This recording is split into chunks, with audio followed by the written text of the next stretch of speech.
हम आपको यहाँ पे बताएंगे जो इन्वर्टर भी जो आता है उसमें जो पार्ट्स लगे होते हैं उनको हम पीसीबी के थ्रू कैसे चेक करेंगे। मतलब आप कैसे पता लगाओगे जो फॉल्ट जो आ रहा है वो पीसीबी के अंदर है कि पार्ट के अंदर है, उसकी पूरी आपको इन्फॉर्मेशन देंगे। आपको ध्यान से सुनना है, ठीक है ना। तो शुरुआत करते हैं अपनी मेन लीड से।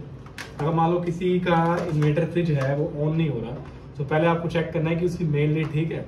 तो मीटर को लगाना हमने कंटिन्यूटी पे, ठीक है ना। कंटिन्यूटी पे लगाएंगे मीटर, आपको दिखाते हैं हम। इस मोड पे लगाना है कंटिन्यूटी पे, इस पे बीप आती है, ठीक है। अभी देखना बीप आएगी, ठीक है। आप क्या करेंगे, एक प्रोब को लगाना है फेस पे और एक यहाँ पे रेड, फेस वाला रेड के साथ बीप करेगा, कहीं और नहीं करेगा। अगर कर रहा है तो मेन लीड जो है वो खराब हो गई। देखते हैं, यहाँ कर रहा है, यहाँ नहीं है, यहाँ नहीं है, इसका मतलब ठीक है। अब लगाएंगे न्यूट्रल पे, अब न्यूट्रल के साथ बीप करेगा, कहीं और नहीं करेगा, ठीक है। और अब लगाएंगे अर्थ पे, अर्थ की वजह से यहाँ से होते हुए इस बॉडी पे आ रही है, यहाँ से होते हुए इस बॉडी पे आ रही है, यहाँ बीप आएगी, यहाँ आएगी। ये पूरी अर्थिंग के बाद है, मतलब मेन लीड ठीक है, ठीक है। मेन लीड चेक करने के बाद अगला पार्ट हम चेक करेंगे फ्यूज। उस कंडीशन में जब फ्रिज ऑन ना हो रहा हो तो फ्यूज चेक करेंगे ऑफ कंडीशन में। जो चीजें ऑफ में चेक करनी है वो ऑफ में चेक करनी है, ठीक है। और अगर फ्यूज कभी भी अगर ब्लो होता है, उड़ जाता है, तो उसके पीछे रीजन होता है। अब फ्यूज उड़ने के रीजन क्या क्या होते हैं, जैसे मान लो पहला रीजन क्या है कि जो पीसीबी है वो खराब हो गई, या शॉर्ट सर्किट हो गया, या कंप्रेसर शॉर्ट हो गया। इन सब के रीजन होते हैं इसके पीछे, मतलब फ्यूज उड़ने के पीछे कोई ना कोई रीजन होता है, ठीक है। आगे हम चलते हैं, अगला स्टेप हमारा आता है, ये जैक है हमारा। इस पे लिखा होगा connector number CN 303, connector number 303, ये हमारा जैक है। और इसका हमने ना यहाँ पे डायग्राम दिया हुआ है, इस डायग्राम को हमने देखना है और वहां से पता लगाना है कि किस कौन से डायग्राम में, मतलब कौन से जैक का कौन सी वायर जुड़ी हुई है। अब हमने ये देखा, ठीक है ना। तो आपको दिखाते हैं हम, जैसे कि अगर आपने डायग्राम अगर देखोगे सही तरीके से तो ये डायग्राम है, हमने फोटो खींची हुई है। ये दिखा हुआ है यहाँ पे CN 303, ये है CN 303। यहाँ पे आपकी ब्लैक, पिंक और ग्रीन वायर जुड़ रही है, ब्लैक, पिंक और ग्रीन वायर जुड़ रही है। और इनमें से ब्लैक और पिंक जो है अंदर जा रही है टेम्परेचर फ्यूज, और सीरीज में लगते हुए कहाँ आ रही है, D4 हीटर में, जो 140 वाट का हीटर हमारा है। अब ये दोनों सीरीज में है, इट मीन्स कि यहाँ पे क्या आएगी, वैल्यू आएगी। तो देखते हैं वैल्यू आती है, तो देखते हैं। अब मीटर को डालते हैं वैल्यू पे, रेजिस्टेंस पे, ठीक है। अभी जो वैल्यू आ रही है इसको 0 मानना है आपको, ठीक है ना। इसको पकड़ लो, हाँ। अब देखना, अब हम लगाएंगे इस पर तो कोई ना कोई वैल्यू शो होएगी, कोई ना कोई वैल्यू आनी चाहिए। जैसे कि 0.237 किलो ओम आ रही है, अगर ओम में देखा जाए तो 237 ओम का ये वैल्यू हमारे यहाँ शो कर रहा है। इन केस कभी हमारा मान लो यहाँ वैल्यू शो नहीं हो रही तो उस समय आपको दोनों पार्ट, मतलब थर्मल फ्यूज, मतलब टेम्परेचर फ्यूज और हीटर, इन दोनों को हमने सेपरेट चेक करना है, अलग अलग करके चेक करना है। जो हमारा थर्मल फ्यूज जो है वो ओके कंडीशन में क्या करेगा, कंटिन्यूटी शो करेगा। और जो हीटर है वो ओके कंडीशन में क्या करेगा, रेजिस्टेंस शो करेगा। कभी कभार हीटर जो है ना, मतलब शॉर्ट भी हो जाता है, उसको चेक करने के लिए आपको करना लगाना है कंटिन्यूटी पे मोड। कंटिन्यूटी पे लगाया, अर्थ पे लगाया, अर्थ पे देखो ये तीसरे वायर अर्थ की देखो आया इसकी, हाँ बीप कर रहा है तो इसकी वायर है। अब इसको हमने इन दोनों के साथ चेक करना, अगर बीप आ गया तो मतलब हीटर हमारा क्या है, शॉर्ट है। तो अभी कोई बीप नहीं आ रहा, इसका मतलब कि हमारा हीटर अभी क्या है, शॉर्ट नहीं है। आगे चलते हैं, अगला पार्ट हमारा आ रहा है, नेक्स्ट पार्ट हमारा है कनेक्टर नंबर 302, दिख रहा होगा यहाँ पे आपको। अब यहाँ पे कनेक्टर नंबर 302 में क्या है, ब्लैक और ब्लू वायर है। ये कहाँ जा रही है, अंदर मोटर प्रोटेक्टर। अब ये मोटर प्रोटेक्टर क्या होता है, मोटर प्रोटेक्टर का मतलब है OLP का दूसरा नाम है मोटर प्रोटेक्टर, मतलब OLP का मतलब ओवरलोड प्रोटेक्टर। OLP क्या करती है, ओके कंडीशन में आपको बीप शो करती है, क्या करती है, कंटिन्यूटी शो करेगी ओके कंडीशन। देखते हैं बीप दे रहा है ये, OLP बीप दे रही है, इसका मतलब हमारी OLP ठीक है। अगर इन केस कभी कंप्रेसर ऑन ना हो रहा हो तो पहले आपको OLP चेक करनी है। अगर यहाँ पे बीप आती है तो OLP ठीक है, अगर नहीं आ रही तो छुटते ये नहीं कहना कि OLP खराब है। ये हो सकता है OLP खराब है या हो सकता है नहीं खराब है। कंफर्म करने के लिए नीचे से इसका कंप्रेसर के टर्मिनल कवर खोलो, बॉक्स खोलो और फिर देखो कि बीप आती है कि नहीं आती। अब आगे चलते हैं, अगला पार्ट हमारा आ रहा है, आगे जो कनेक्टर नंबर आ रहा है 201, कनेक्टर नंबर 201। अब देखते हैं आप ये कहाँ पे जाके कनेक्ट हो रहा है। तो ये वायरिंग के अंदर कनेक्टर नंबर 201 कंप्रेसर मोटर में जाके कनेक्ट हो रहा है, जिसमें हमारी UVW मतलब ग्रे, व्हाइट और ब्लैक वायर जुड़ रही है, दिख रहा होगा ग्रे, व्हाइट और ब्लैक। अब इन्वर्टर फ्रिज हो या इन्वर्टर AC हो, उसमें क्या होता है, UVW के हमारे टर्मिनल होते हैं, इनमें क्या होता है, तीनों में सेम रेजिस्टेंस शो होता है। अगर रेजिस्टेंस सेम नहीं शो हो रहा तो इसका मतलब हमारा कंप्रेसर खराब है। अब इसको 0 मानेंगे, अब लगाएंगे किसी एक पॉइंट पे और देखते हैं वैल्यू आ रही है, वैल्यू देखना 6.9, 6.8। अब इसको उठा के यहाँ लगाएंगे, यहाँ आ रही है हमारी 6.7 अप्रोक्स चल सकता है, लेकिन डिजिट चेंज नहीं होनी चाहिए। वाइट पे लगा के चेक करेंगे दोनों पे 6.7, यहाँ चेक करेंगे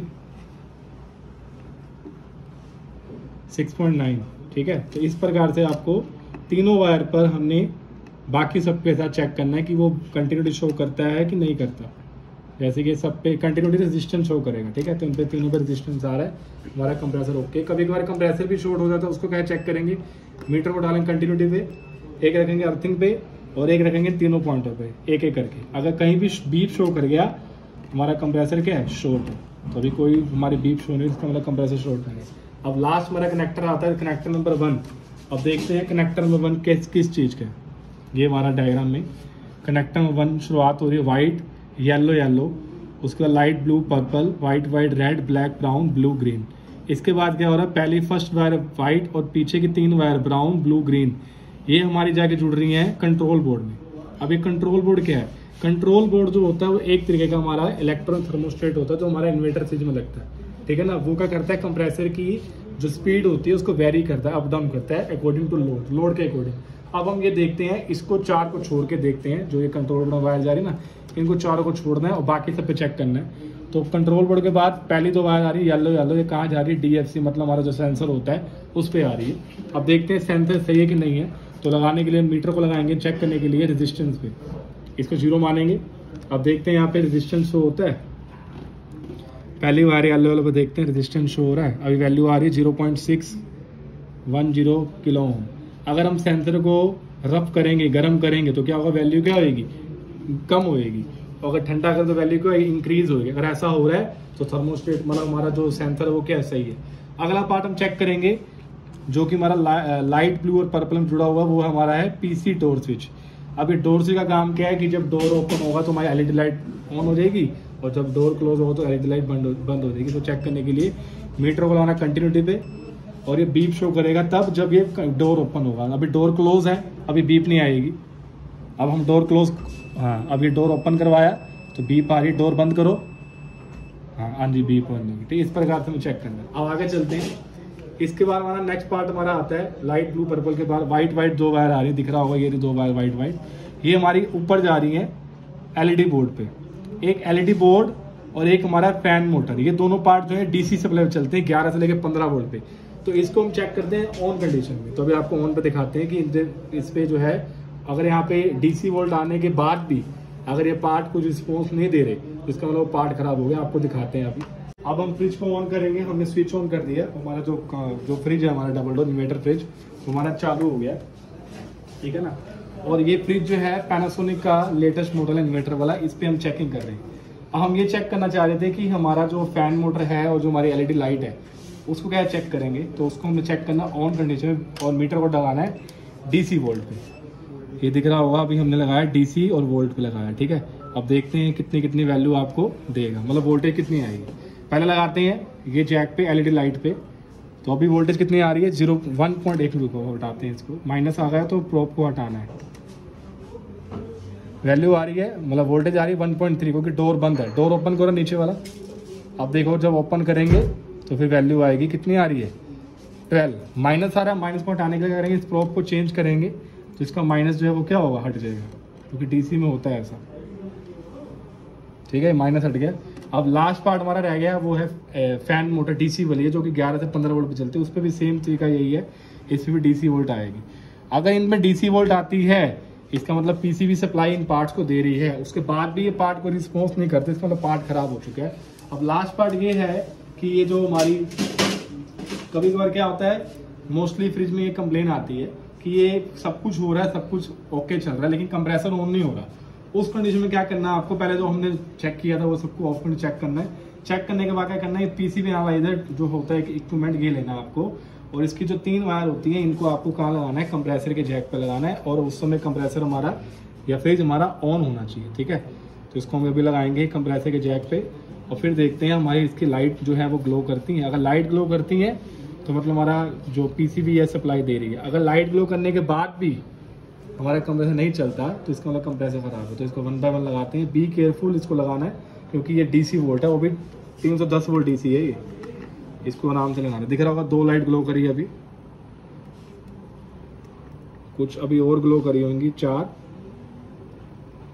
और कुछ ये अभी ग्लो करी होंगी 6। अगर ये सबकी सब लाइट ग्लो करेगी इसका मतलब हमारी पीसीबी इसको सप्लाई दे रही है, पीसीबी ओके है। अगर ये सप्लाई देने के बाद भी मतलब बल्ब जलने के बाद भी, लाइट जलने के बाद भी कंप्रेसर ऑन नहीं हो रहा तो इसमें कंप्रेसर खराब है। तो होप करते हैं आपको वीडियो अच्छी लगी होगी। इस वीडियो में आपको हमने ये इन्फॉर्मेशन दी है कि जो पैनासोनिक का या कोई भी इन्वर्टर फ्रिज आता है उसमें कैसे पता लगाएंगे कि जो फॉल्ट है हमारा वो पीसीबी के अंदर है कि पार्ट के अंदर है। Thank you so much. Channel को सब्सक्राइब करें, लाइक करें, कमेंट्स करें। Thank you.